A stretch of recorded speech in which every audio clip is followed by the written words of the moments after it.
while we get everything going right with the Zoom. First of all, I should introduce myself. Many of you know each other, but you may not know me. I'm Beth Howding. I'm the executive director here.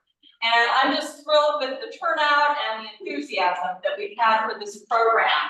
Here at the Schwenkfelder Library and Heritage Center, we're really the regional history center, and been thinking about how can we get more modern 20th century to early 21st century history into our archives. And so conceived this idea of doing programs around the history of local companies, and this is our first one. Before I jump into that, I do want to say just a couple other words about the Schwenkfelder Library and Heritage Center. I know a few of you coming in today mentioned you hadn't been here before. Is it a first visit for many of you? About a third. Great. Well, welcome. And certainly we hope that you will come back. The Schwenkfelder Library and Heritage Center was the inspiration of some Schwenkfelders, church members, back in the 1880s, when they wanted to preserve the history of their own religion, church Protestant sect, as well as the story of the migration to this country of their group, which was part of the Pennsylvania Germans who came in the 1700s. And over time, we've evolved to be that regional history center I mentioned. And in a way, I like to kind of think of it as the Schwenkfelder's gift to Upper Perkiomen Valley, because now there's this wonderful, large institution with exhibits and programs that you can all come and enjoy. I put a little bit of literature about future exhibits and programs on the piano, and there's some in the lobby too, if you'd like to pick that up at the end. A little housekeeping too, we're working hard to provide this program, not just for Zoom. We had almost 50 people who wanted to join us by Zoom today, but also to make a recording for the archive so that it would become part of the history that's held here. And so I have to thank my helper here, Kate, who's running back and forth, making sure that it's all on. But one of the things is we can't use this mic because of that. And so all of us are going to have to speak up, and we did some tests. We think you should be able to hear in the back, but if it's really bad, like wave your hand. Also, if you need to leave during the program for any reason, please use the back door, and there are restrooms back around to the right as you go out of that door. Are we doing pretty well, Kate? I'm just checking if the audience can hear and see. But I can't see so I believe that they can. Okay, well, we'll keep going then. So back to the program about working in the Valley and working at Knoll. So why did we start this with Knoll, this whole series?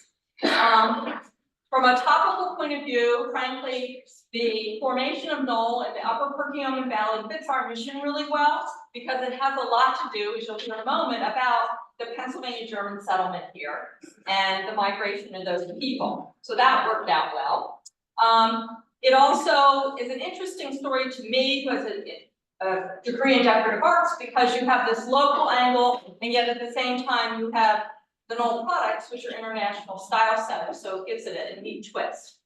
On a really practical level, I met Wendy, Adam, and Carol Knoll through some other things that were happening, and we began to talk, and it just seemed like that was it. They were the perfect people to help me put this together, because they seem to be connected to almost everyone. And I want to extend to them a really big thank you.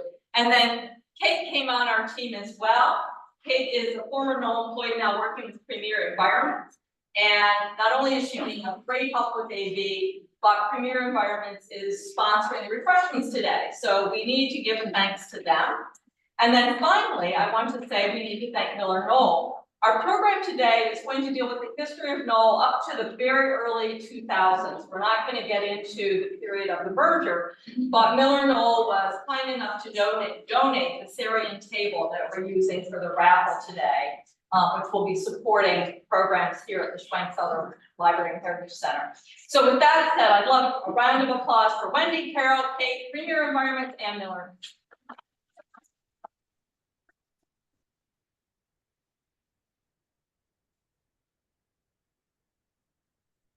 So the way we're gonna run this program is I'm gonna give a very brief introduction to Knoll that probably all of you know, but it's helpful for the archival sense.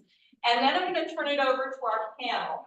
And each of them will share an introduction, and I'll have some questions for the panel, and then we'll move it to questions for all of you to jump in and share reminiscing. When you sat down on your chairs, there was a page asking you for your stories about Knoll. And we'd love to have you fill those in and leave them with us. They also will become part of the archive. We've got some pens and pencils up here if you don't have anything to write with. There's a box up here and also down on the registration table where you can leave them as you go. Or if you want to go home and think about it and mail them to us or drop them off later, that's fine too. We're happy for any input. When we come to the very end of the program, we will be pulling the raffle winner, and hopefully there'll still be a little time that you can chat again and get caught up, because I know this is sort of a reunion for some of you, and that's been great to see. So with that, here is the short timeline of Knoll history, and we begin with Hans Knoll. He was the son of a furniture maker in Germany who arrived in New York City in 1937. By 1941, he had founded the Hans G. Knoll Furniture Company with the plan to import modern design furniture from Europe. But of course, think about 1941, not the best time for international trade. And so when that proved difficult, he decided to produce furniture in this country and chose East Greenville for his production plant because, having visited here, he was so impressed with the Pennsylvania German population. Their craftsmanship and work ethic reminded him of the Germans he knew back at home. Today, we often associate his company more with his wife, or their company. Florence, who was a revered designer of her own, was married to Hans in 1946. That was the same year she founded the planning unit to create corporate environments that would include furniture, textiles, floor plan, etc. And she also brought to the firm her relationships with big name international designers like Sarian, Mies van der Rohe, and Henry Bertoya, to name just a few. A list of the products that Knoll has produced reads like an international who's who of style, and the silhouettes of the furniture are recognizable in offices across the country, even if you don't know the name Knoll. And here at the Heritage Center, we've been fortunate over the years as we've had building campaigns that Knoll has been a good partner to us and donated furniture. So everyone here today is sitting in Knoll furniture.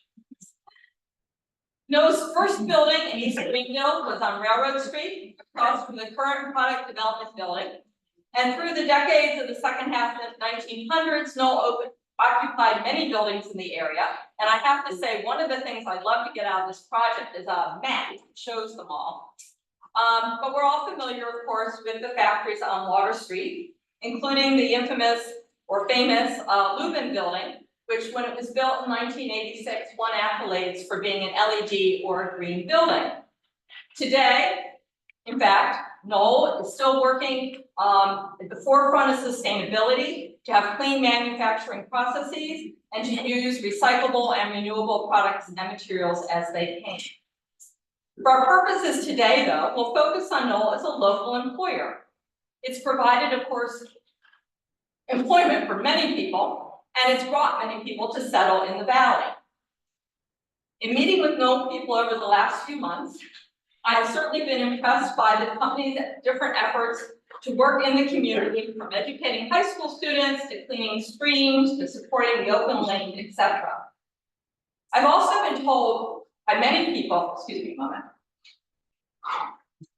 I've also been told by many people that it feels like a family to work there. And when I was fortunate enough to have a tour of product development recently, I have to say I came away getting that sense. And getting a sense of how talented craftspeople, when they're working in teams, are able to forge relationships and create exciting new products. So today we're going to talk to some of them and some of you who have been part of those teams. And I want to start by introducing our panel. We're going to hear first from Jim Eldon. He started at Knoll in 1966 as Don Elvinson's assistant and became a designer on staff in 1969. Since then, he's been a designer both on staff and as a consultant, and he also worked as the director of systems development from 1983 to 1986. Next, we'll hear from Ron Snyder, who was product development director from 1984 to 2022. Then Jane Rosansky, vice president for operations of Knoll Studio from 2013 to 2020. And then we will hear from Kathleen Bradley, president and CEO of Knoll North America from 1999 to 2008. I'm going to give them each 10 minutes. We'll see how this works. To introduce themselves. And we want to find out a little bit about what they did for Knoll and maybe some of the exciting projects they worked on. And so with that, we'll start off with Jim. And go. Moving over here. You can stay there. Okay. Just speak up. Okay. Well, as you know, I'm Jim Eldon, and I came to Knoll in 1966. But before that, when I was in college, I was working my way through, and I had a co-op program with General Motors. So I got about 2 years of moving from General Motors plants and seeing how they operated. And then I continued on, and one summer in college, I had no money. I was trying to figure out how to get to the next stage of my college career. And the fellow said, you know, my dad's the superintendent of Republic Steel in Cleveland. So I got a summer job, and I was an assistant to one of the fellows that was responsible for keeping 2 big rolling mills running. And so we basically walked around with sledgehammers, adjusting things and keeping everything going. Fine tuning. Fine tuning. And I said to myself, you know, I've always wanted to be a product designer. I'm not sure that I'm really cut out for this heavy industry. So I was visiting my parents one night, and my dad said, you know, a guy came in today and he was looking for a job as a welder. And he went to Knoll and they said, sorry, no openings. But they need a design assistant, somebody to help out one of the guys there. So I said, well, Knoll's in New York. And, you know, I don't think there's anything going on at East Greenville. I mean, all the literature says New York. I said, okay, I'll call. So I called New York. They said, no, the product development group is located in East Greenville. So they said, call Don Albinson, here's his number. So I called Don, and I had resumes out to many different companies trying to, of course, get a design job. I called Don and he says, okay. He said, bring your resume in your portfolio and we'll talk. So I brought my resume and my portfolio the next day, and he said, let's go for a tour. We went through product development, and I looked at it and I said, oh, great. I said, this is everything that I wanted. You know, it's design, it's development, it's craft. And then he said, let's go to the plant. So we went to the plant, and I saw all of the new presses that they had, and they were making great bentwood products. And I thought, oh, I hope I get this job. So we were all done. Don says, do you want the job? I said, you bet. And I got the job. So I started the next day. And in 1966, you know, we had no computers, we had no phone, we didn't have any iPhones. We had no computer programs, we had no CAD, we had no simulation software, all the things we have today. And we were like one step beyond the people that built the pyramids in the system. This was one of these things, you know, where there was some leftover equipment from the plant that came down and we were armed with hammers and chisels together. But we had a lot of things going for us because we also had fiberglass and Bondo. And and there was a picture, there's actually a picture of Max Pearson and Dick Schultz in the background, and Max's chair in the foreground. And that was all made out of fiberglass. And Max spent months spreading Bondo all over that chair and sanding it off. I mean, he had the patience of Job. But so that's sort of what happened in the beginning. And there were, at that time in '66, we had 12 people that were down in product development. And everyone sort of had a specialty. Like Bob DeFuscio and Bill Stevens, they were the people that you went to when you had problems or questions about woodworking. And Don Alvinson, our leader, he was a good mechanic. He was also an upholsterer. He could sew. And that was one of the things he said, you know, taking you through the shop. Can you run the drill press? Oh yeah, I know how to run the drill press. Do you know how to run the table saw? I know how to run the table saw. Do you know how to run the sewing machine?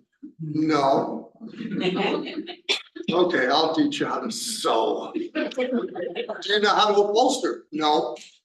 I'll teach you how to upholster. So these were, you know, as a kid, these were just wonderful things because it was kind of like teaching me how to do these things. And there were also people who were very sharp in terms of helping you if you had a problem. And we also had two wonderful prototypers. We had Ray Pine and Larry Hoff. And these guys were just terrific because anything that you needed to have made, they could do it. And they would help you, you know, as you were working through your projects. So the first few years, I spent a lot of time working on things that Don was developing. I mean, everyone at D&D at that time was responsible to help out if there were problems with product in general. And one of the things that happened is, and I'm sorry that we don't have a photo of this, but last night I got this photo and I'll hold it. It's a Dick Schultz pedal table, a very delicate table, very nicely detailed and beautifully made. But Don always said, you know, when something's wrong, you just got to go out and check it out. So he said to me, he said, I want you to go up to Wilkes College and see what's happening. These college kids are demolishing the Knoll furniture. So I think Bill Stevens and I get in the car and we drive up to Wilkes College. And it's one of those quiet nights. We go to the student union. We're sitting there watching what's going on. Not much is happening. About 8 o'clock, we see this guy come in, weighs about 260 pounds. He's 6 foot tall. Got a guitar case in his hand. And he goes over and they had small, or I should say, low pedal tables, and they had the small pedal tables. And he carefully pulls the low pedal table away from the seating unit, and he puts the small pedal table, 16 inches in diameter, on top of the other pedal table. And he takes his guitar out and climbs up on the small pedal table. And Bill and I look and go, God, we could have a crash tonight. And we knew exactly why everything was starting to fall apart. And that was sort of the transition, right? Or I should say marketing and sales said, we really love to sell to colleges and universities, but we've got to have some bulletproof furniture. So Myth that was created. Right. So that was really the start. Somebody said, we've got to start out with a seating system and then some tables. So I said, I'll do it. So that was how I started. And somewhere along the line, yeah, well, yeah. There we go. So this was the settee that I did. Pretty bulletproof. And then we moved on to And beautiful. the sofa. And I felt much better because I figured this would be no problem, you know. A person that's 260 can sit in the sofa without falling through, and we didn't have to worry about the tables also. So that was my introduction to being a designer. And then I guess there's the table. Also, there was the beginning of Knoll Studio, and I had the opportunity to do an initial table for that. So everything was going along really well. And then, well, I should say, it still was going along well. 1969, I got married. And I got married in the Schwenkfelder Meeting House on Crousdale Road. So right after that, there was a little reorganization of the design department. And I was looking for a job. And it was like December 31st. And I thought, boy, nothing like starting a job in the winter. So a friend called me that night and said, hey, how would you like to design movie sets? I said, love it. You know, when you don't have any experience doing these things, you can always do them. So I worked on the movie sets for about, well, I guess it took us 6 months to finish the movie. And when it was all over, I got a call from Knoll. And they said, Warren Plattner has this executive furniture line. And we need somebody to work on it. And again, put up my hand, I'll do it. So we got into the furniture for Warren. And Warren was really very nice to work with. You know, we just built prototypes, called up Warren, said, it's time to come down and look. He came down and looked. He said, I like what I see. And Knoll had already, one of the problems with this, working on this line, was there was a very defined timeline. And usually Knoll products always took like 2 or 3 years to fully develop. This was one where we had like a year and a half where we had to design the furniture in total, prototype it, get it made, and then have it installed in the building in Wisconsin. So another picture that I think I have here, Skidmore, Owings and Merrill did the building, and it was an inverted pyramid.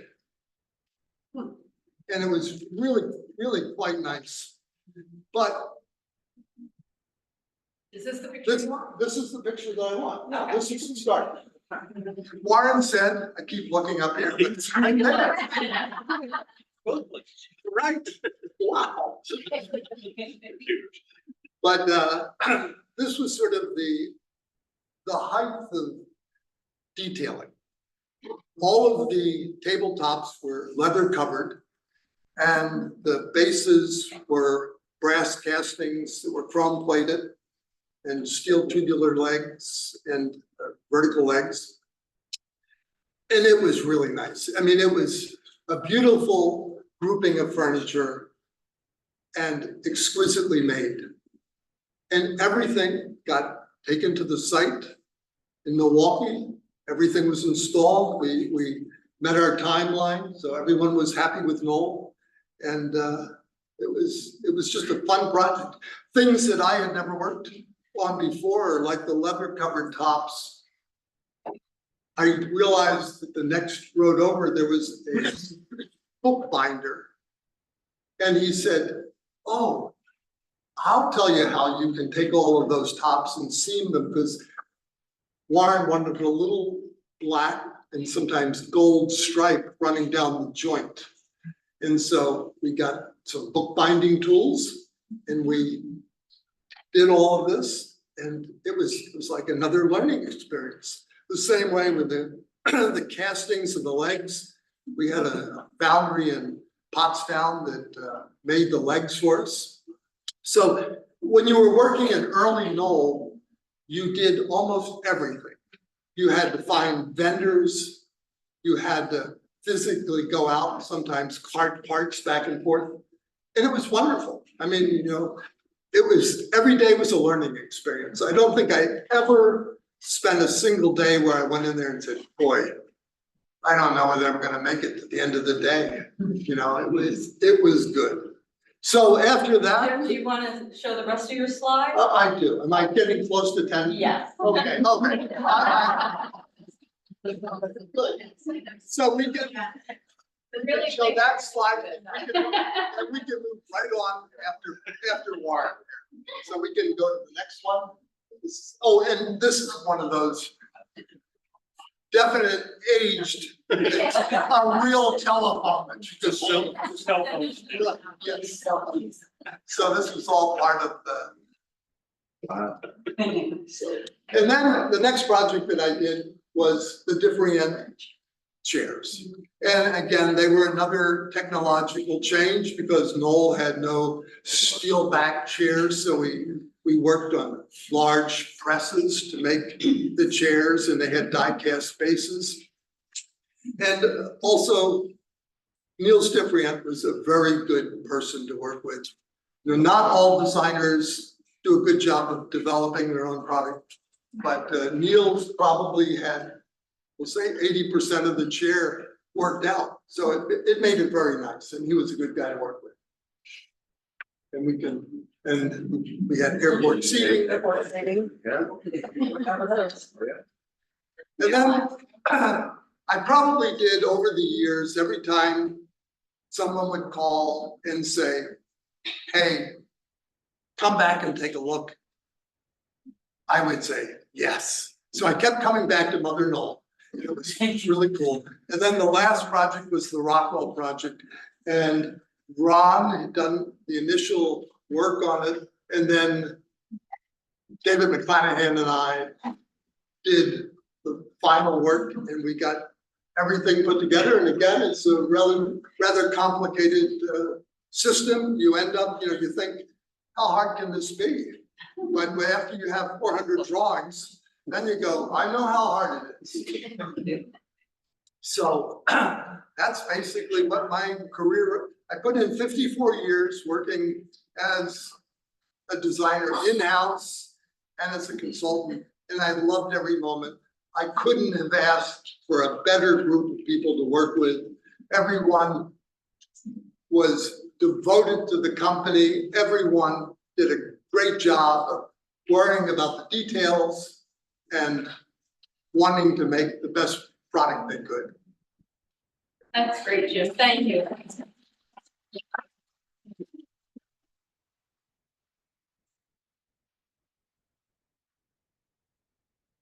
I like the part where you were saying about learning something new all the time. I think that's part of what I know for myself. It keeps me interested in a job. And with that, our more new from Ron. That's a tough act to follow. Start that way. I'm Ron Snyder, for those, many of you know me. I'm thinking that some of the faces that I don't recognize is just because I need to be reminded of who you are. What I'd like to do is ask, with a show of hands, if you would, how many are non-Knoll? If you did not work at Knoll, or non-Knoll? Or spouse of, significant other, neighbor to, school teacher of. So my story goes like this. I started in 1976.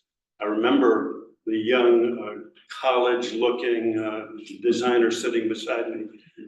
But what I actually remember is growing up as a kid, we would spend a lot of time at my aunt and uncle's. And my uncle was a woodworker, and he had all of the woodworking equipment in his basement. And I remember when we would go to visit him, that distinct aroma of a wood shop. And so when I went to interview at Knoll, there was only one factory then, and HR department was where? Right outside the wood shop, right? No doors between the HR department and the wood shop. So when I swung the door open to go into HR, I immediately got that aroma and I said, oh my God, I'm home. It just felt like home. But Gable interviewed me. Took the first picture of me as for my ID, and I laugh about it. I wish I had it, but he actually took a picture of my shoulder. Well, I was always identified by my shoulder. Actually, it looked a whole lot different then because I had a lot of hair and it was dark. But yeah, my story is I started as a draftsman on the drawing board because we had no computers. And we did the drawings for production. I also did drawings for specials. I worked side by side with David Fuller. And I remember doing lots of drawings for a Coca-Cola project, which a certain someone on my other side had something, some involvement with. But and that's yes, actually I'm surrounded. But I was going for my my degree through night school, and therefore I was eager to get ahead. And my boss at Knoll at that time, Jim Youse, left Knoll and went to work for a small manufacturing company, and he knew that I wanted to become an engineer. And so in a series of phone calls, many phone calls over many weeks, wooed me away from Knoll, and I went to work for him. Working for the Cawley Stove Company by chance, which Bob Cawley was a former industrial designer in product development, D&D, prior to this. Shortly after I started there, unfortunately, the oil embargo ended, business crashed. Jim Youse was asked to leave, and I took over running all of operations for the Cawley Stove Company. I went from being a draftsman pushing lead on a drawing board at Knoll to running all of operations, albeit for a small company, but just like Jim alluded to, your hand goes in the air. Yes, I can do that. And you make enough right decisions, you succeed. But after 4 years of bringing the company out of Chapter 11, Knoll was developing the Morrison system, and they were in need of engineers. And so I interviewed and got a job as an engineer on the Morrison team. So once again, I left Knoll as a draftsman, wanting to be an engineer. I've got a lot of experience at the Cawley Stove Company running all of operations, understood about inventory control and quality assurance, and right on down the list, came back and was one of a handful of engineers developing the Morrison system, while a certain Jim Ellman was developing the Hannon system. Right on the other side of the wall in the Plummer building in East Greenville. So Morrison system was a big success. I did not pull any pictures of it. That I think everybody who would know knows the Morrison system. In fact, one wing of Lubin, as we all know, was dedicated to panel production. After that, through many twists and turns, I was involved with currents. I was an engineer in development of currents. Again, I did not provide a picture. I was involved with our group. By this time, I was also managing the model shop, and we were developing Bulldog. And we were doing lots of, Don Wimmer and his cohorts were making prototypes of Bulldog in any way we could. And some of it was laying Bondo and carving and sanding and painting and. Yeah. Don't sit on the chair is right. Do not sit. Or you can sit once. And then 1990 comes and we became the Knoll Group, which alludes back to the Robert, Eric, Frank and Fred, where 4 companies were merged together. At that time, I was asked, while managing our model shop and our drafting department, I was asked to do the same for the other 3 sites. So I was doing a lot of travel, managing in Grand Rapids, Muskegon, and Toronto, the drafting and prototyping activities, which was a ton of fun. Again, great people. I learned a lot.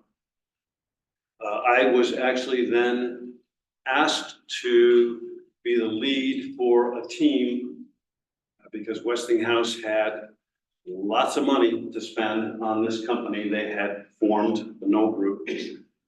I was asked to lead a team to look into what CAD system it was that we wanted at Knoll, and we ultimately chose Pro Engineer. And in the process, I came across a young man at that time, still a young man to me, by the name of Tom Sisler, and I was so happy that later we were able to get him on board, and he's worked miracles. I know he's grinning back there. He's worked miracles with that tool that we brought to the company.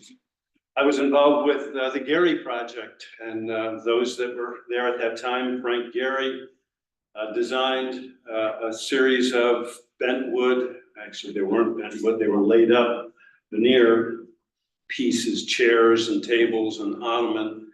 Our model shop was a sea of veneer, MDF press blocks, and glue, and sawdust everywhere. But Frank Gehry, look back over my career and think about the designers that we worked with, and Frank Gehry ranks right up there as one of the nicest people you're ever going to meet.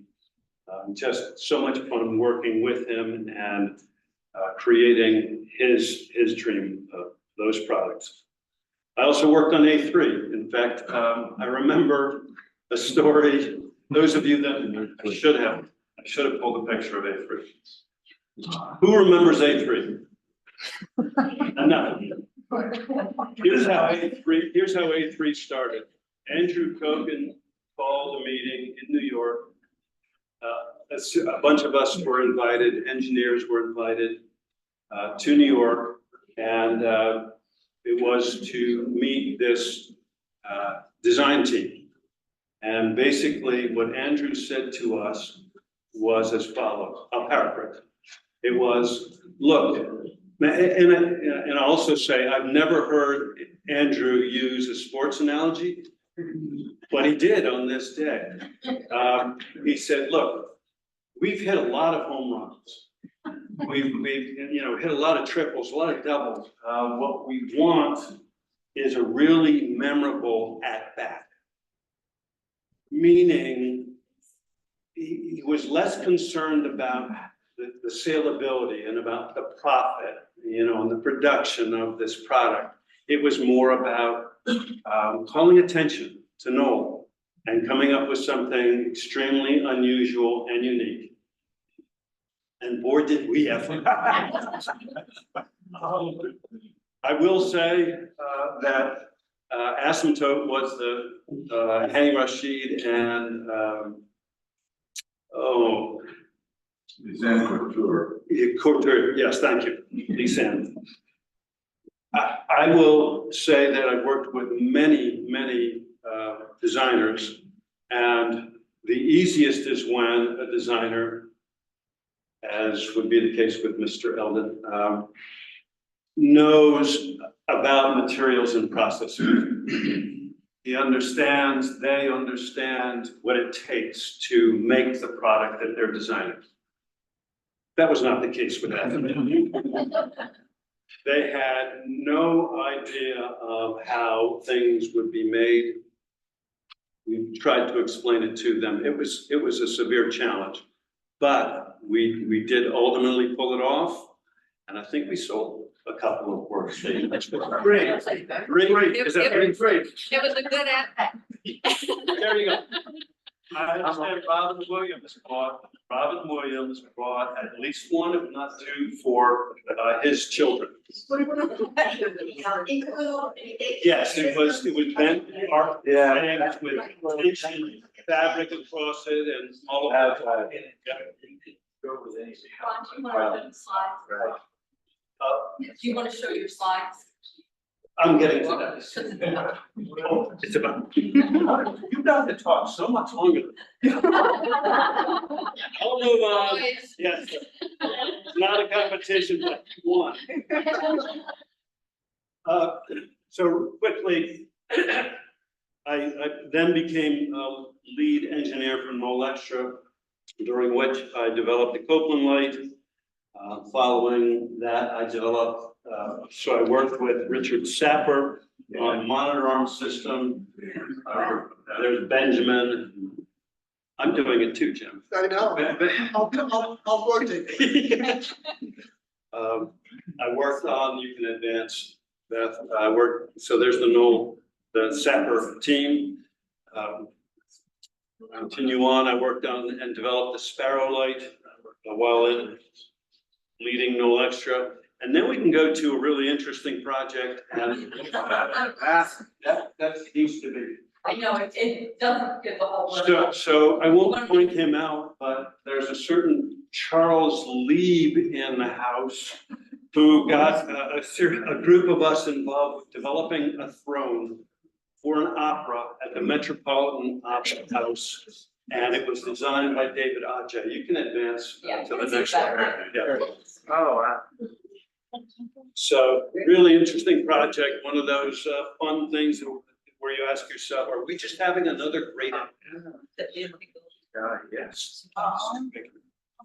And then advancing, I also was lead engineer for developing horsepower. Horsepower, yeah. Oh, yeah, this. I too was involved with Rockwell, as was Jim Eldon. And then I became the lead engineer for studio. You know, there's pieces like the Marcel Brewer lounge that we reintroduced, Saarinen bar stools, and the Equo line by Eni Archibald.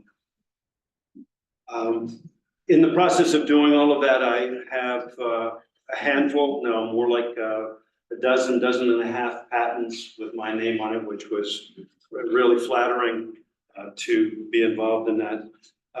What I want to say, trying to summarize is, I've succeeded, we succeeded because I was surrounded by a great team. You know, everything from the model shop guys, the CAD people, project managers, purchasing, quality assurance, our vendor network. You're blessed to have good people around you, and you're going to succeed because of it. Benjamin Pardo was a big part of my late success, and a lot of fun working with him. I must mention my two work wives, Nancy Golden and Tracy Blaverick, who I wouldn't have succeeded without them, so thank you. And my managers, even Mr. Lieb in the house. And I retired in December of 2022. In closing, what I'd like to say is, for me, what makes Knoll special is the rich history of great design, the amazing products we make, and the culture where we were and still are a family. I think Beth, you alluded to that before when you took the tour of product development. So to them, I say, thank you, Hans and Florence. Well, thank you.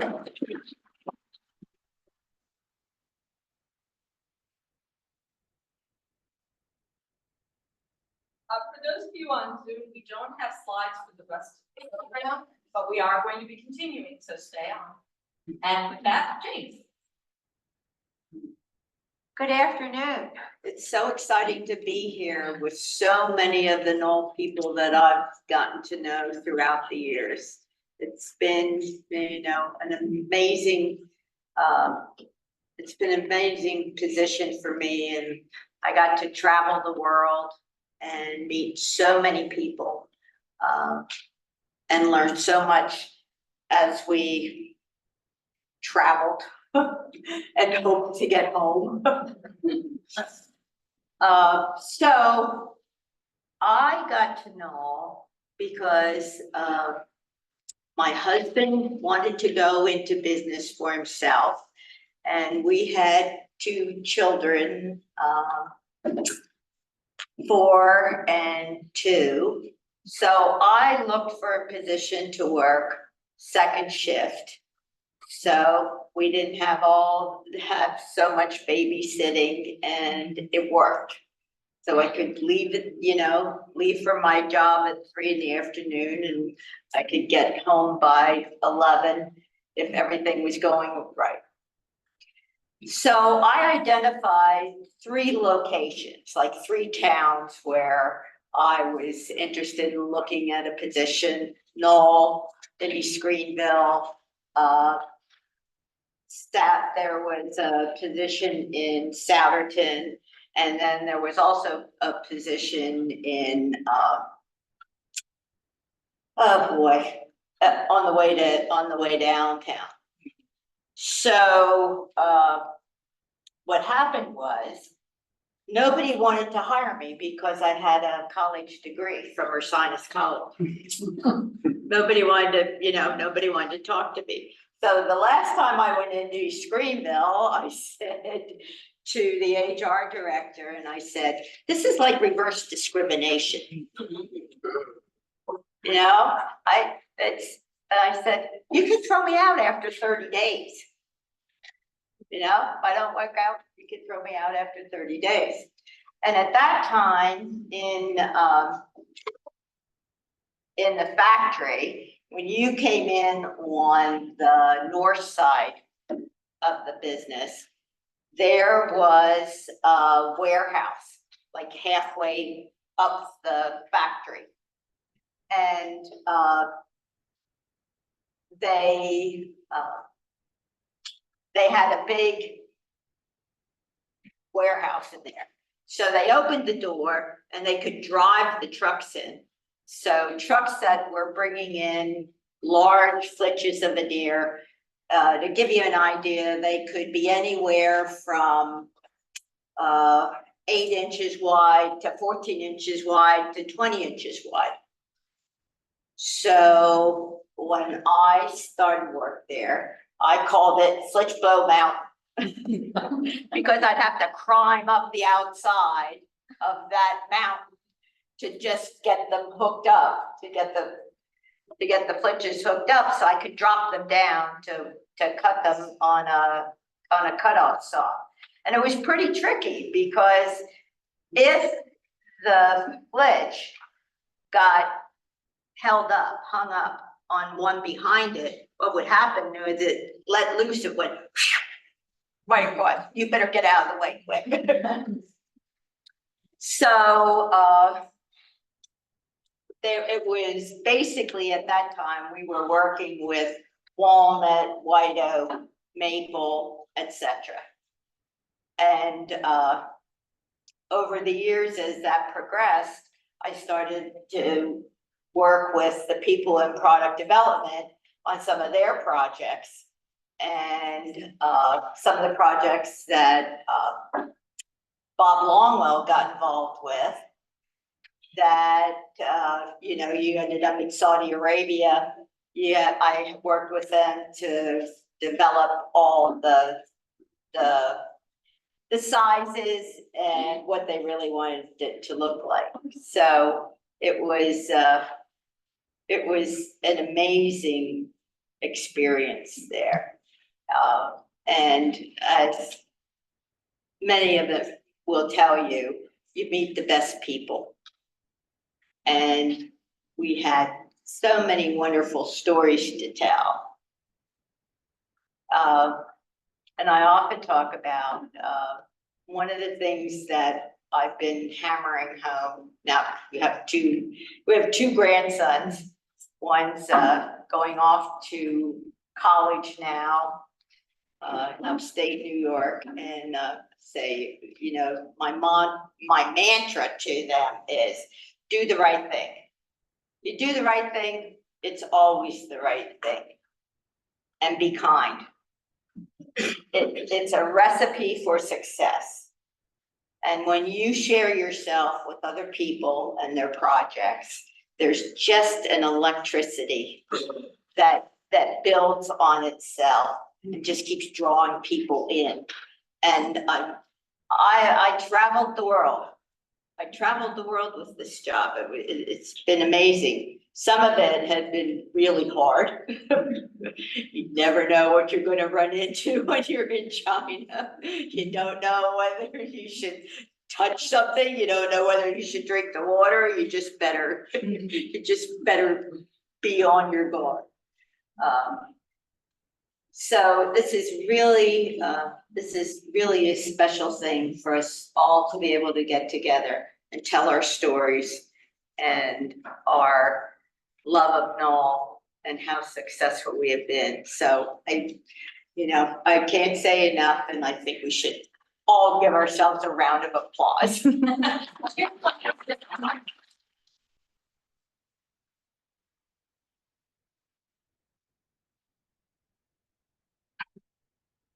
you. And Beth, you didn't thank yourself. All the work you're doing. This is really an honor for Knoll. Well, And we really appreciate it and all your hundreds of volunteers. I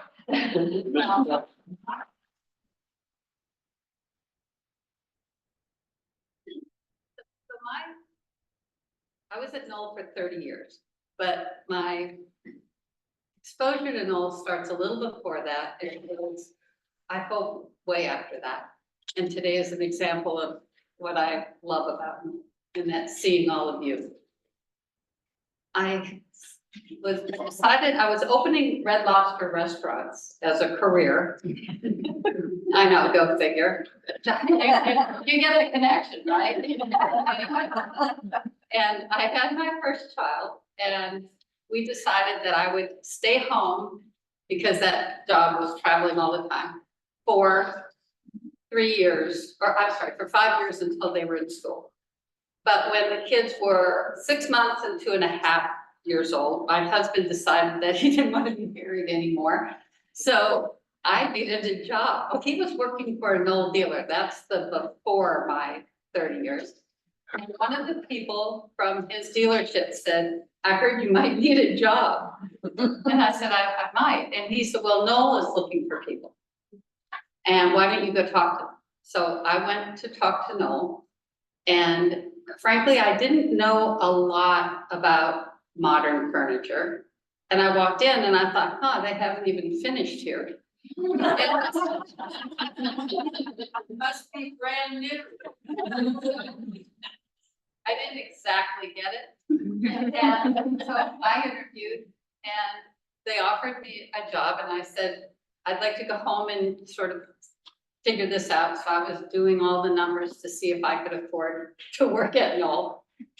And I realized I couldn't. So I called and I said, I really appreciate the offer, but I may have to go back to what I was doing before. I can't afford it. And he said, well, I have 3 jobs. I have receptionist, showroom manager, and customer service. If you can do all 3, I can. You all know. So it was $20,000 for being a receptionist, and doing all three was $27,000. So I jumped right on. Yeah, easy choice. And went to work for Knoll. And after a year, I went into sales for Knoll. And it was an interesting time at Knoll. He said, wear your best outfit and take the price list home and study it. You're gonna be in sales tomorrow and you're gonna call on the dealer. So I thought I had to memorize the price list. So I'm home all night memorizing the price list, but anyway. So you can see how brilliant your president was. You never would have stayed, would you?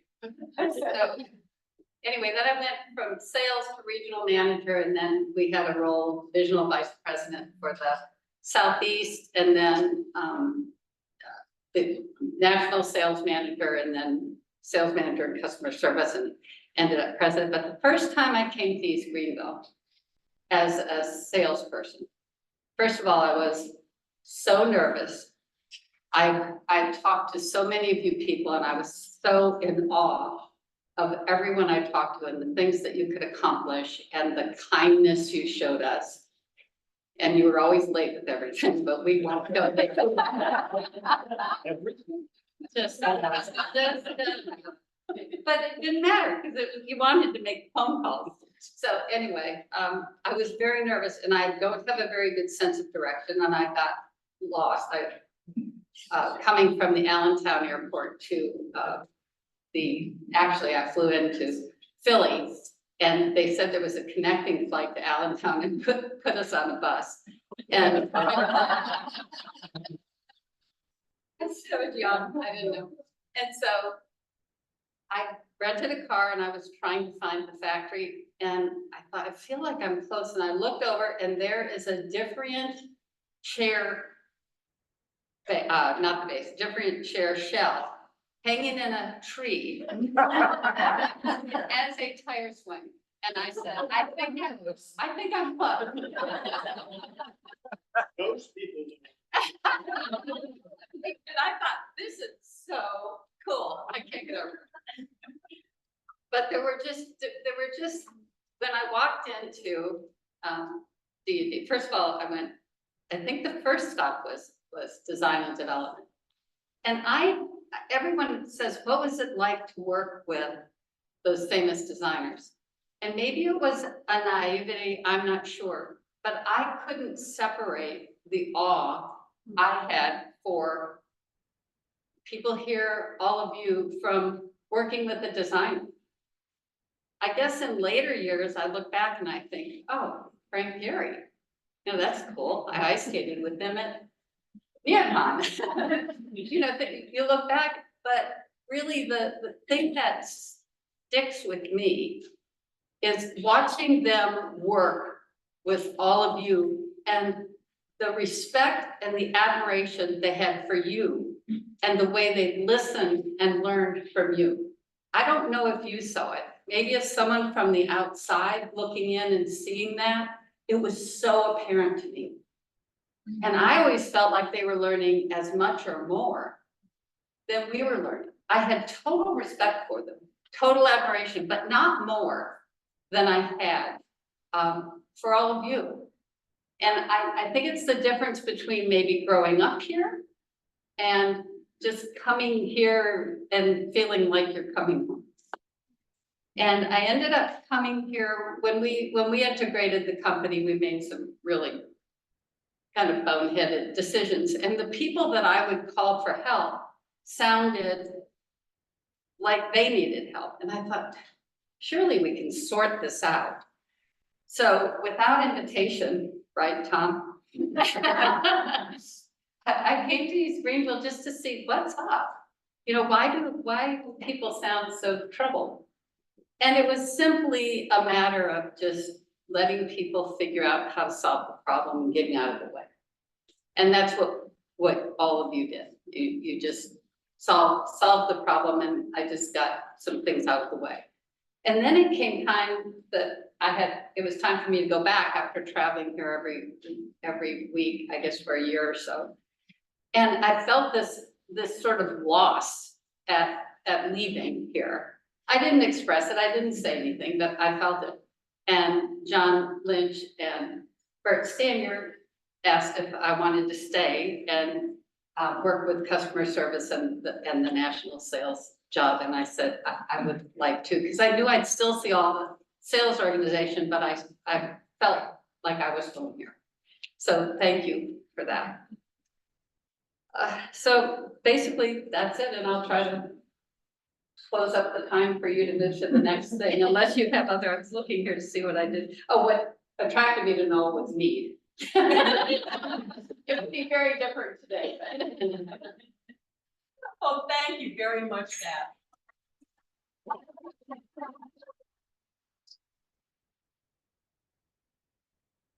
What's so fascinating is the way in which they all came to the company in different ways, but all ended up sort of with the same admiration and emotion about it, which is somebody totally on the outside, and it's very admirable.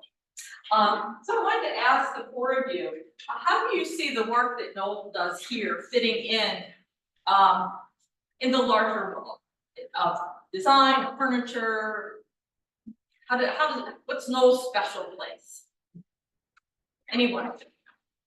I would say Knoll has led design and I would also say Miller is in a similar position, but when you look at what Florence Knoll did and what an entrepreneurial woman she was and how the way she looked at things in the world to start, she was the first one to start a textile division. She really led the planning unit, the whole interior design idea of doing commercial offices through interior design.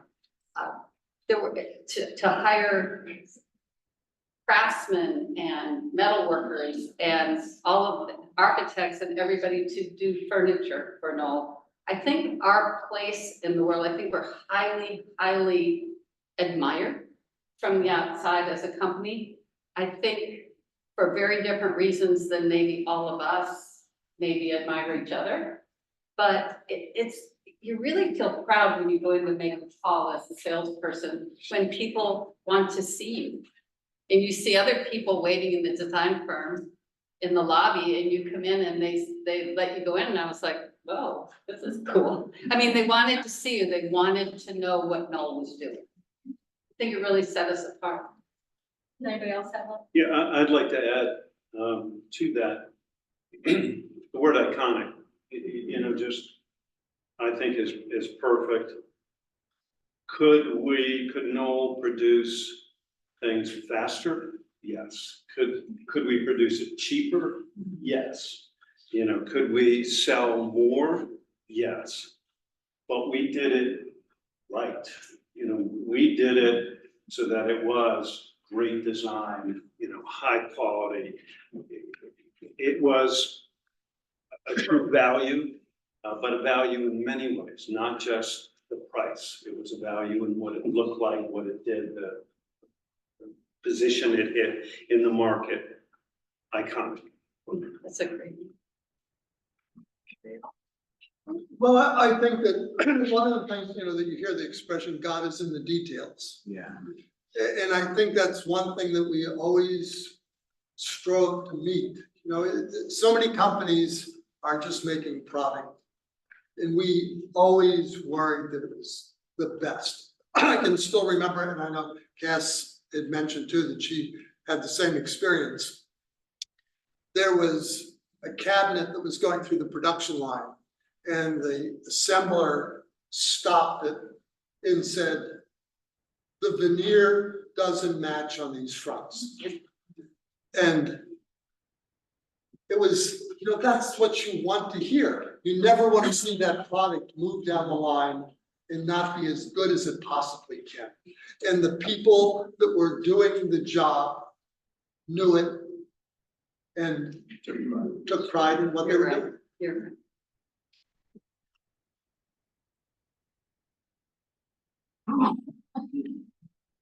Did you feel from, I know Cass talked a little bit about working with big name designers. Did you feel as if you were part of a big international design movement? Or did you feel more dedicated to your own niche, what you were doing here? I have to say, you know, I put the blinders on and keep my eyes on the prize. You know, we focus on what it is that we're working on. You know, I often have used the analogy of being on a ship, you know, on the ocean. Our job is, you know, really down in the engine room, if you will. It's to get that ship moving in the right direction as fast as it can, the best way that it can. I'm not up on the bridge. I can't see where we're going. I can't see, you know, how rough the seas are. That's someone else's job. And they'll let us know that. More coal, shovel, faster. But so, no, I personally didn't feel like it, you know, I felt any trend. What I did feel was, you know, how blessed we were to be working with the designer and the team and creating this new wonderful Knoll product. Jane or Jim, either of you have a thought? I didn't hear what you mean. Oh, did you feel like you were part of the big international design movement? Or were you very focused on your part at Knoll just being local? You tended to travel, so maybe you felt Yeah. more that way. I always felt that we were, you know, that I was part of it as well as all the people that work for me and our team. And we were all committed to Knoll, our quality, doing the right thing. It's kind of, you know, you look back and it was pretty magical in a lot of ways. It would strike you sometimes, and I think you probably felt this too. We have this big show every year in Chicago called NeoCon, I think now it's called Design Days. And that's when you would see those designers who worked on all this product, right, Jane? They would be there. They were doing the same thing we are. They were selling. And we were selling. So we were doing that together. But you saw the awe in the designers' faces of just, when you introduced them to Warren Plattner, or you introduced them to Frank Gehry, they couldn't speak. You know, they'd kind of be beyond themselves. And you're trying to have Warren help you sell more Plattner tables. You know, that's what your job is. So it was an interesting thing. That's when you realize how you were really taken by that. These are big deals. It's not that I didn't think they were. I had total regard for them, but you really saw it there. I think sometimes too, you have to watch it. Every culture sort of has a different vision of what the furniture should be. And it's kind of nice sometimes when you just see how some of the furniture sold to more groups. You know, it was more acceptable around the world. Other times, you know, there's something that's not appropriate for a culture. Can you give an example? Well, I think the Japanese have done some absolutely beautiful wood furniture. I sit there sometimes, you know, now you can surf all these things. And you look and you go like, wow, I love that table. It's maybe not the kind of thing that I would ever even envision, but they've designed them. And sometimes I'm trying to think of other situations, but Knoll did a good job of having, you know, licensees in Japan too. And it was one of these things where we design the furniture, we do our best, you put it out there, and the public will tell you whether it's any good. Yeah. So that's the really macro scale. So now on the micro scale, coming back to East Greenville, in what ways were you as a Knoll employee or as part of the company involved with the community? How did you see a connection at that I feel like the company was, Kasia was speaking. No, please. The company was always demonstrating that they were concerned about the local community and in fact, the planet. And so we were always encouraged to join a team and help out to do good for whether it was local or, you know, broader impact. I think one of the things too is that all of the college kids that we brought through on tours, it's really important for, students to see how things are made, how things are designed, how things are sold. You're living in this little ivory tower when you're in school. And then when you get out, you have a real job, sometimes it's a shock. And so the more, I remember, in my days, there were always interns. And the interns were fun to have because you could see that they were really naive. And, this was an opportunity for them to learn. And I think Knoll did a very good job of it. I want to get some of you all involved too. So what are some of the ways that you saw Knoll being involved in the community? Why was it a good thing to have it here in Greenville? If you've got something to say, just stand up and be sure to speak loudly enough that everyone can hear. I got, we were very Stand involved. up so everybody can hear. Hello. Hey, We John. were very involved with United Way in this Yes. area. Yes. That's what I was involved with, and which I truly enjoyed doing. And it was such a rewarding thing for anybody that was involved in Knoll to do that. We had some great events. That's all I got. And you did an amazing job with them. Yeah, well, we did, as we had a nice. You led a lot of it. Yes, and also the Go Red Foundation was another, because of my Anita, we were part of that, and that was, that was very, very special to me. So, yeah, Knoll got involved with a lot of things in the community. Somebody else had a hand up, I thought. Yes, back there. What was also very involved in the fine furniture and all the circular library. They designed the front desk as well as a lot of the chair. People. Very appreciated. Oh, it's great, the library. I don't know if everybody could hear that, I had to suffer Porch Library. Anybody else? Yeah, When I first came to the Upper Perkiomen Valley. speak loudly or stand up. so Oh, I we can speak hear. loudly. She's gonna stand up. And the bottom line is in the high school, the furniture and the major room, the major beautiful long table, of which we've met many of the parents discuss their children, and that was Knoll International. But I had another question. You alluded to Schultz and Bertoya and Saarinen. Maybe they can, those of us who did not work at Knoll, maybe you could offer just a little bit of their history. Thank you. Do I want to say something about some of those designers? Well, a couple, I'll do Bertoya, Harry Bertoya. Are you aware that he had a barn here and he did? I first heard of him because his daughter's. Okay. But he went to school with Florence Knoll at Cranbrook. As well, in Michigan, yes, as well as Eliel Saarinen was teaching there and Eros Saarinen was a student there. And they took her, she was an orphan at 10.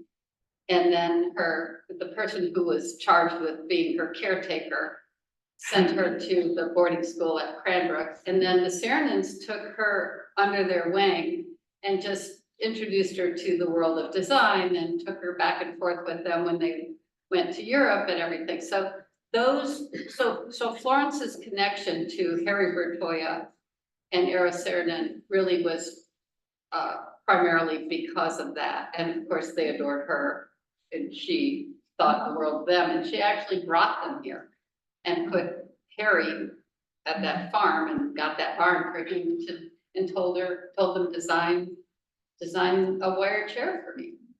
And could you comment on Schultz?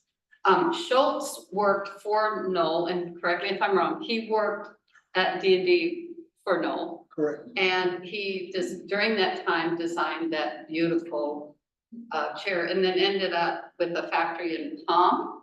Correct, yes. And I believe we let him take his design because Florence Knoll called me one day to tell me that, to scold me about that.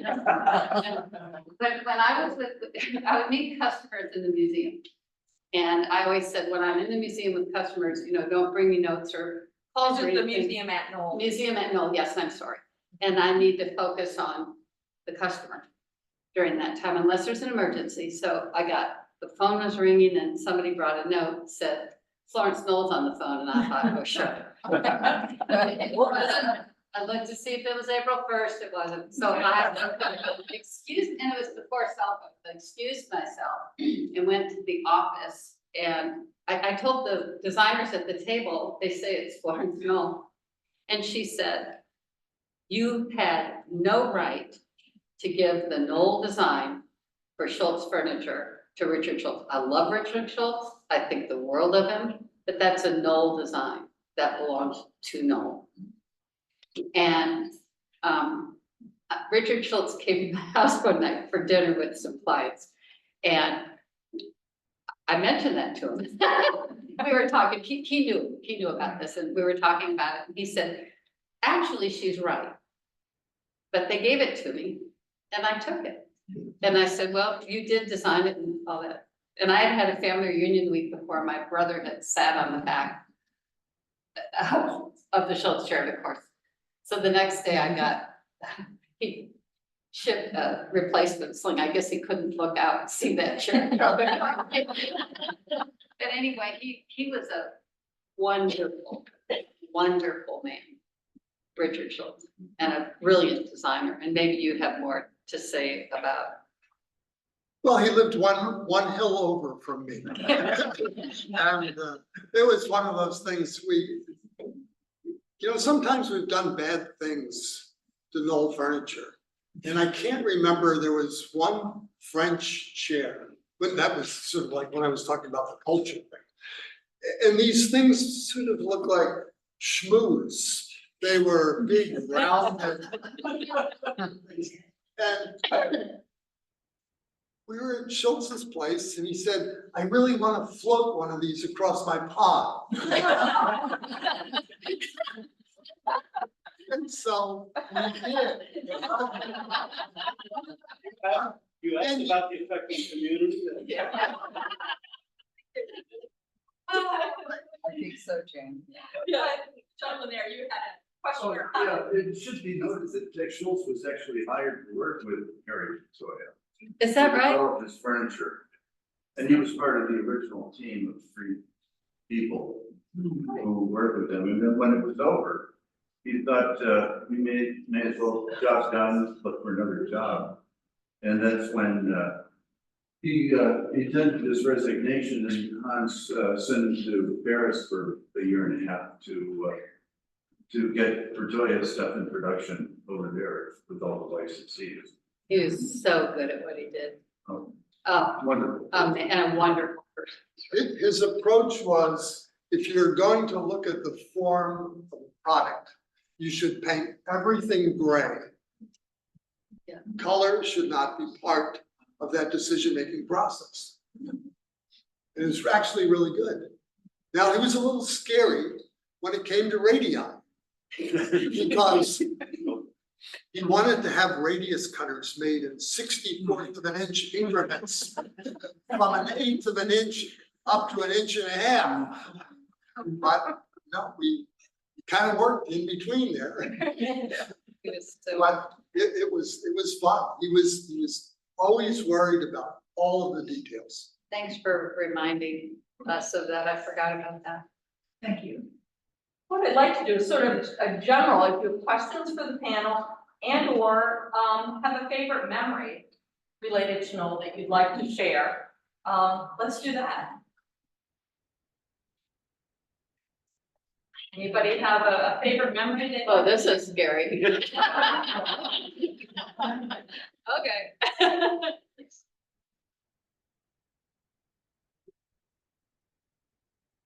Oh, my. Okay, try different questions. We did good.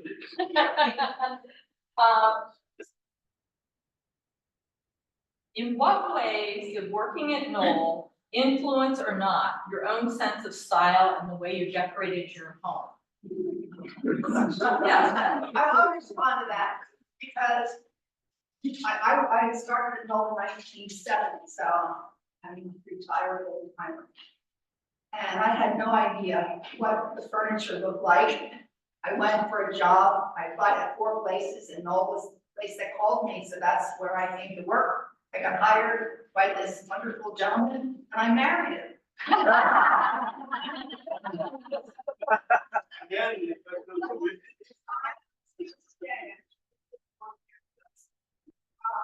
was Knoll was my life. But I didn't have any Knoll furniture in my house. My husband made wood furniture, but he made traditional American, early American wood furniture. So he had made race panel doors and, that kind of thing. So there was no Knoll furniture that fit. There was no fit that you can just kind of put a piece of Knoll in there. So it was really quite different. And I think I have to say what Cass mentioned, when she walked into the first showroom, you thought it wasn't done. Because it was a piece here and a piece there, very stark, very, medicinal almost. I love the Knoll furniture. It just wasn't this area. It wasn't here. But I did get to appreciate it, but I work mostly in the textile part of it, so I wasn't so involved in the form of the furniture other than the differentiate. I was on the team for different, because the fabric had to be able to just get to the chair. You needed it to do something rather than being able to cut it and make it fit the way anything else was done. So it was quite a change in the going from standard fabric upholstery flat woven to technical fabric, where you just cut a tool where you had to cut a form and then you use mechanical devices to get it on a chair. But yeah, it was quite a difference coming home to my furniture at home and going to the office because there was no relationship. Any of you furnished your homes with Knoll? So I've been home 41 years and I was Speak up a little bit, I can't. I knew nothing about furniture when I started there, but I forget how old Florence, when she reached a certain age, we were getting these monthly little email clips about her, and I fell in love with her. So when we retired 2 years ago, or a year ago, we furnished our home with Knoll. I especially had to have Florence Knoll pieces. And most of our family said, wow, that doesn't even look like you. And I said, but this is the influence of working for Knoll. It just, so we totally changed from what we used to have to Knoll. We just had to have it. I saw a few other hands go up. Anybody else want to share? You had Knoll? Yes. Well, you want to talk about interior designing for your home? If you're married to a design developer, there isn't any interior design, and just everything is different, nothing matches.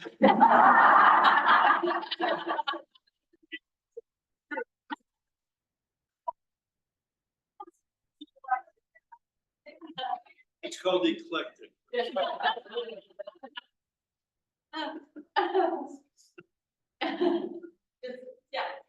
Well, I have to say, I think Ron was involved with this years ago. I was there 48 years. And you were checking out other companies. You were gonna maybe have them make some furniture for us, and it was a big, like, bookcase, real deep. And you brought it up to Knoll, and I worked in the warehouse, and you said, trash it, throw it in the dumpster. I said, it's beautiful. And he said, it's not our standard. And then you said, you want it? I said I have it. That's how it happens. Went to my boss, I need a property pass for this. He came out looking, what do you mean you get a property pass? I said, call me. He moved you when you said, yeah, my phone. So that's the only piece of knowledge. I'm sorry. That's great. When I was talking to Wendy and Carol and we were thinking about this program, they suggested that we could play word association. Does anyone know or remember or have a particular thing to say about a moose block? I have it on my desk. It's on my desk yet. I still have it. Do you wanna? Next question. Back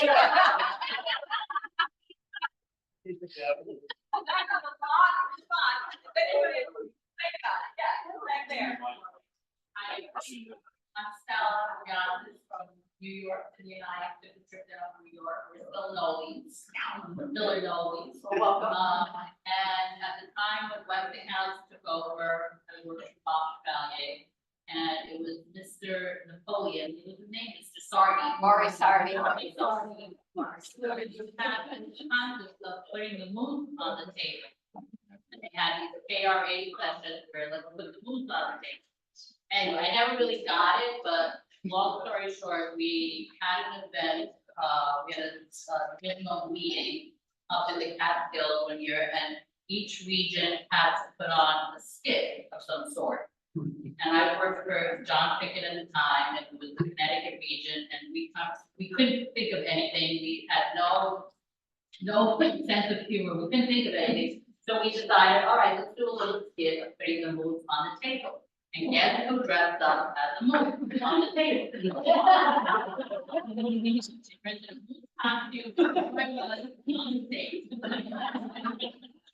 But I think what Westinghouse didn't realize is it was a way for them, they thought, to get people to open up and talk about things. Maybe you could explain a little bit for people who might Okay, not know. there was this acrylic cube, and it had a moose, silly moose on it.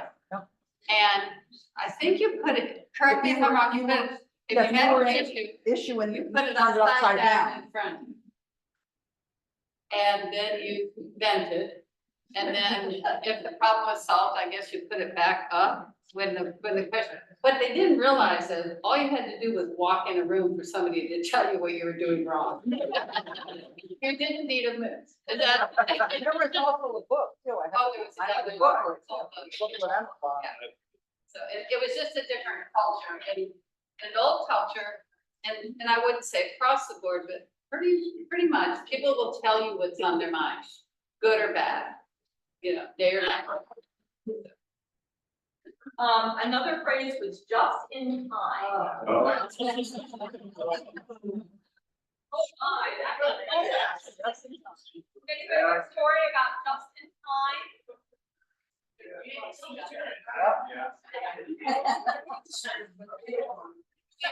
Sounds like everybody has a story. Does anyone want to explain what it means? We don't know.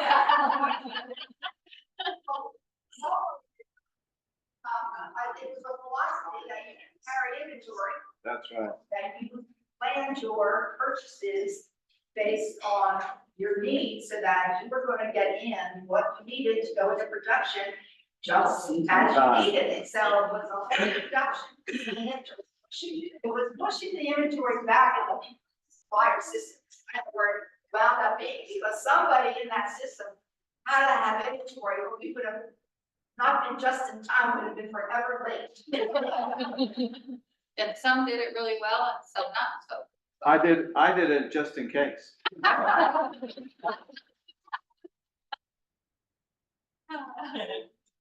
Were any of you involved with the Halloween float? Bob Scott used to put a Halloween float in a Halloween parade, the local Halloween parade, like years and years ago. She would put a float in it, a Knoll float. And what kinds of things would be on a Knoll float? Different, just like a little furniture scene and then people dressed up, sometimes you get kids on there, like a Boy Scout troop or a Girl Scout troop, something like that. He used to always put a float in a local Halloween parade. No, I did not. Halloween is a big deal. Is Halloween a big deal? Hershey and Dorney Park. Which park? Somebody- I just want to correct the issue. So we would go Jordan Park, we did for a few years, and then we would do Hershey Park. And like Mom would always give, like Jade, I would always go to Jade to get furniture as a great prize. Sell tickets and, you know, we would give away studio furniture and things like that. They go to the park for the day, have food for the day, and then we would play bingo, we give away prizes. And all do that every year. So people who won those must have no furniture in the house. That's right. Candace, by the way, has the bucket come up for this? Yes, okay. If somebody can bring that forward. We'll sort of finish up here with one last question. What is your favorite piece of Knoll furniture that you ever worked on or had in your home? Yes.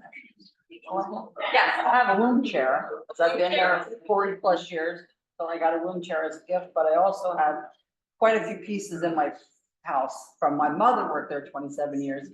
So I have a Porch bird chair and an ottoman that I want to reupholster before I retire.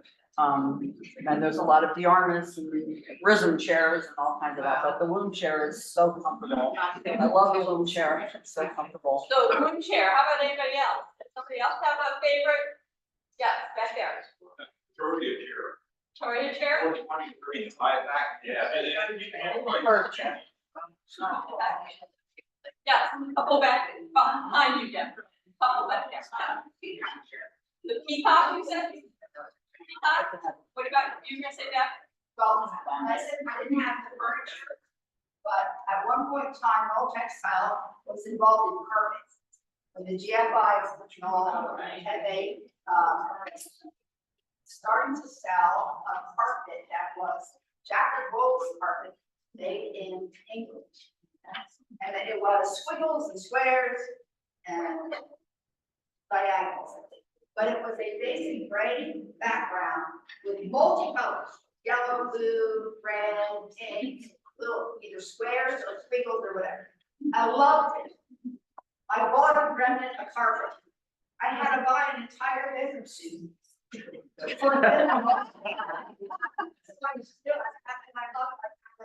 it's wonderful, but I did have to get a more modern bedroom. Grass with balls and everything. Somebody on this side? who has Jane, their hand what's up? your favorite?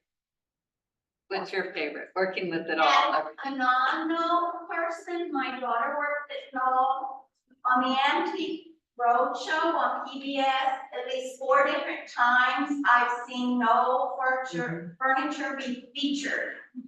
And antique people there get real excited. And I'm excited home watching it. I put my phone and take the picture. So that's another way that Knoll has spread through the US community world, however you want to say it too, with the Antique Roadshow. Interesting. So I'm gonna end the formal program by asking each of you to identify your favorite Knoll product. So Jane? The room chair. The room chair? Sheridan table. Sarah table? The Eldon sofa. The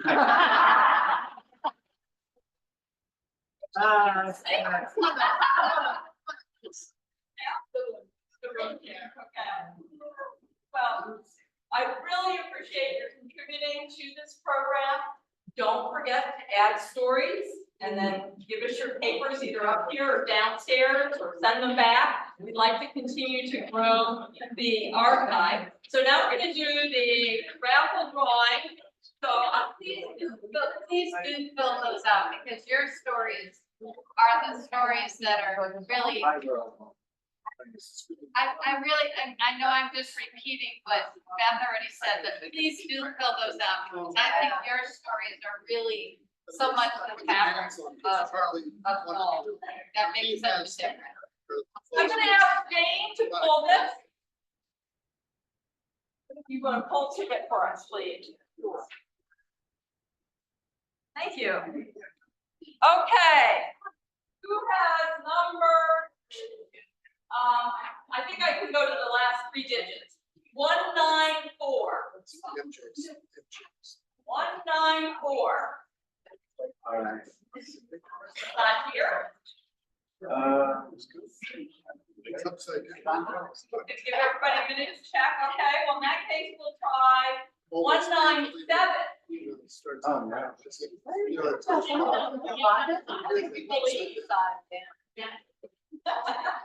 They're losing out.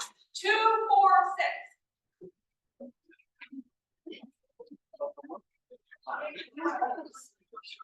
Oh boy, okay. Oh, we got one, yeah. Congratulations. When you go to leave, just tell the person at the front desk and take your table.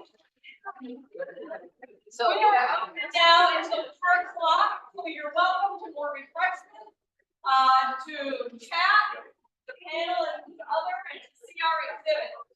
Thank you so much for coming today, and thank you again, Mark.